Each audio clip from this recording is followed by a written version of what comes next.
Tetsuhachi, his body drenched in blood, straddled his victim with savage ferocity as thick smoke poured from his chest, making his figure appear all the more monstrous. Kujo stood frozen, his face taut and eyes wide, cold sweat running down his temples as disbelief consumed him. Behind him, Nero remained paralyzed, her small frame trembling silently as fear anchored her in place.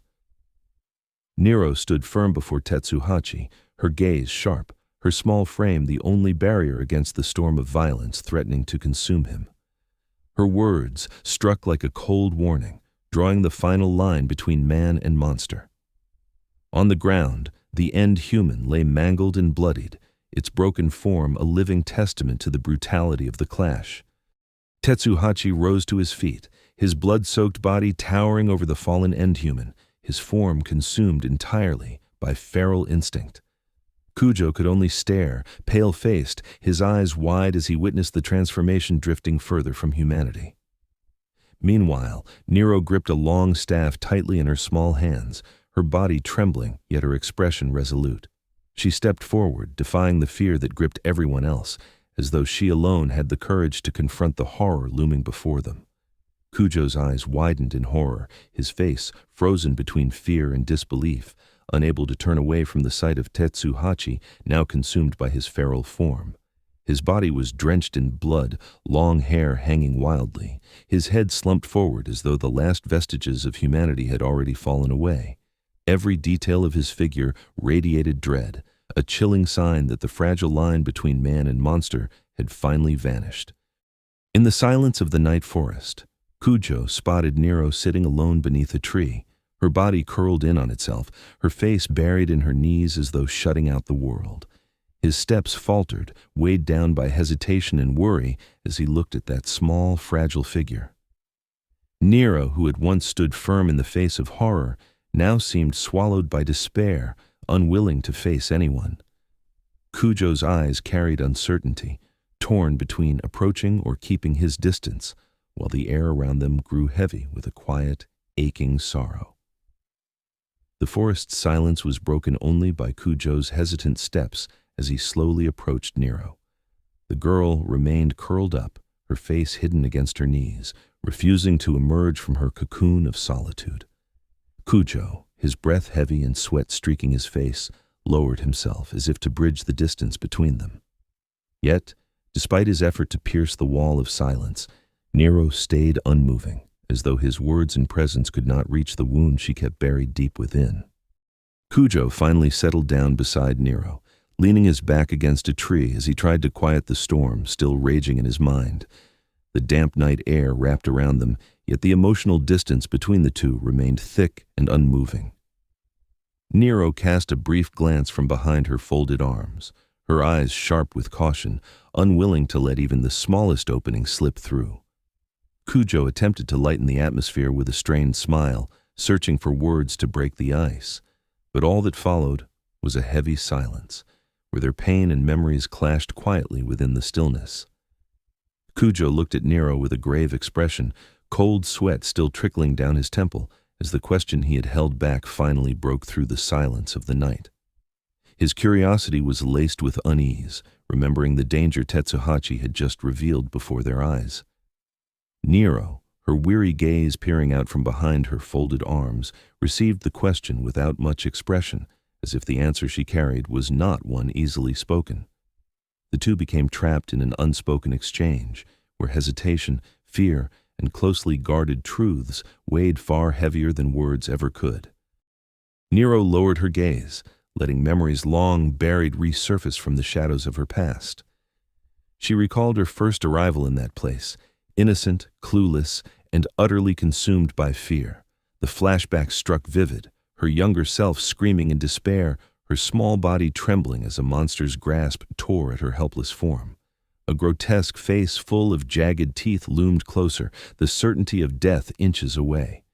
Yet, in the depths of hopelessness, a hand reached out, a grandfatherly figure who appeared like salvation itself, pulling her away from the brink when she was completely powerless. The blade flashed through the air, severing the monster's head from its body in a single stroke.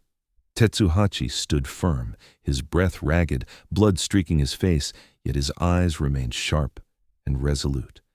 Young Nero, her tear-streaked face trembling, gazed at the broad back of her savior, a shield that stood between her and the horror.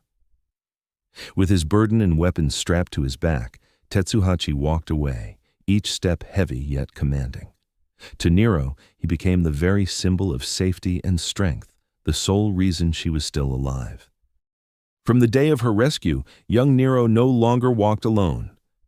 She chose to follow Tetsuhachi, treading the same harsh path as him. Day by day, Tetsuhachi became both teacher and guardian, teaching her how to survive, craft tools, and fight against the lurking threats.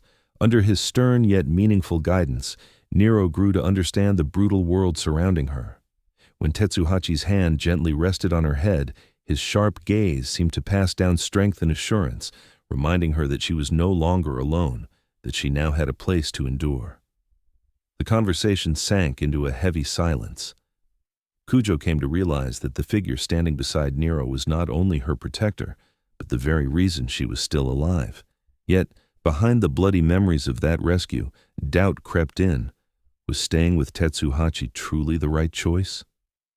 Nero, her gaze distant yet unyielding, answered without hesitation. For her, there was no other path. Tetsuhachi was the only one she could follow, even if his path was shrouded in darkness. Hugging herself tightly, Nero declared an unshakable resolve. She would remain with Tetsuhachi until the very end, no matter what awaited. Her weary yet determined eyes carried a light of certainty, as if her entire existence found meaning only at his side. Kujo fell silent, stunned by the steel conviction spoken by someone who seemed so fragile. The night wind whispered through the trees, deepening the silence, as though the heavens themselves bore witness to the vow that would bind Nero to a path of blood and darkness. As the night deepened, the three of them rested around the dying fire. Kujo lay back, eyes fixed on the dark sky, while his thoughts drifted to his daughter, Yu, once as small and fragile as Nero. A fleeting glance at the girl made that memory resurface, vivid and bittersweet, of the days when Yu needed his protection and guidance. Kujo pictured Nero's past, a little child left all alone in such a dangerous place. The thought alone sent chills down his spine, realizing how terrified and lonely Nero must have been back then. She must have been so scared and sorrowful. Yet, in that moment of despair, someone appeared to save her, becoming her light in the darkness.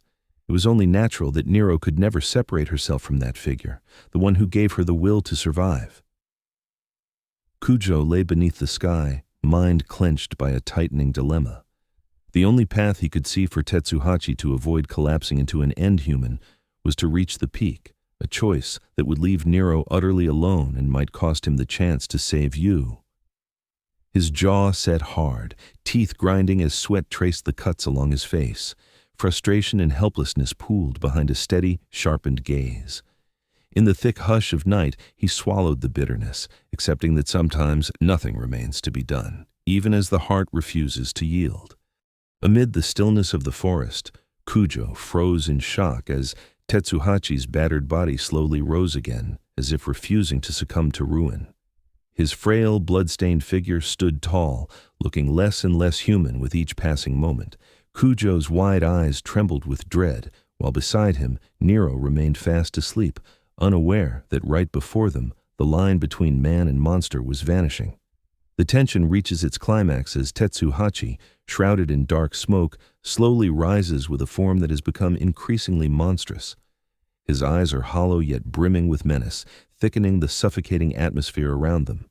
Nero, fully aware of the looming threat, grips the spear by her side tightly, preparing herself for whatever may come next. Kujo, frozen in terror, can only stare wide-eyed at the horrifying transformation unfolding before him. Tetsuhachi's looming figure bends ominously toward them, radiating an aura of despair, as though no escape remains. The chapter closes on this chilling cliffhanger, leaving uncertainty hanging over what Nero and Kujo will do in the face of such an overwhelming danger.